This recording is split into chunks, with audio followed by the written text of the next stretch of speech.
rotate image.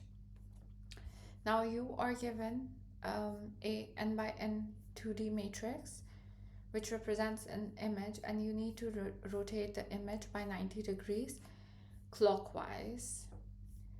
So I have written the solution and I'll run you through the code. So firstly, you will start by transposing the matrix. So what does transposing the matrix mean? It just means that, for example, if this is your matrix, then 159 is your diagonal, and you will simply swap the elements across the diagonal. So 2 with 4, 3 with 7, 6 with 8. So I've written the coordinates. 0, 1 will be swapped with 1, 0, 0, 2 with 2, 0, 1, 2 with 2, 1.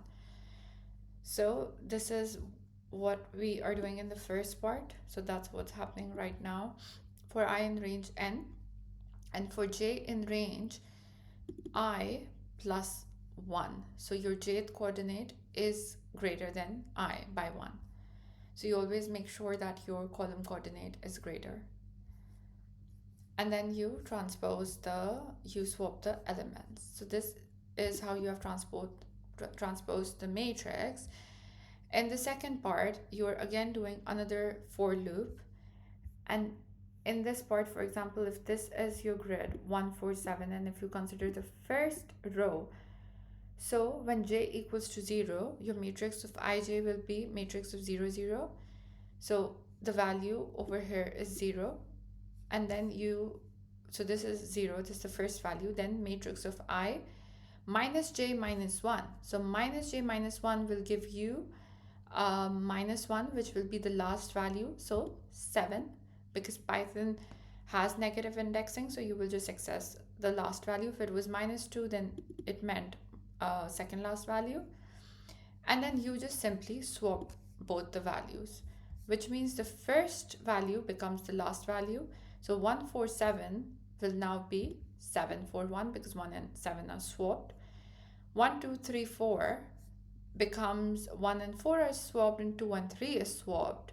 So only 2 swaps are happening, which brings me to my second point, which is in this loop we are doing for j in range n integer division 2. We are dividing n by 2, and we are doing that many number of swaps, because if we did n number of swaps, then everything would have returned to its original position from where it had already started.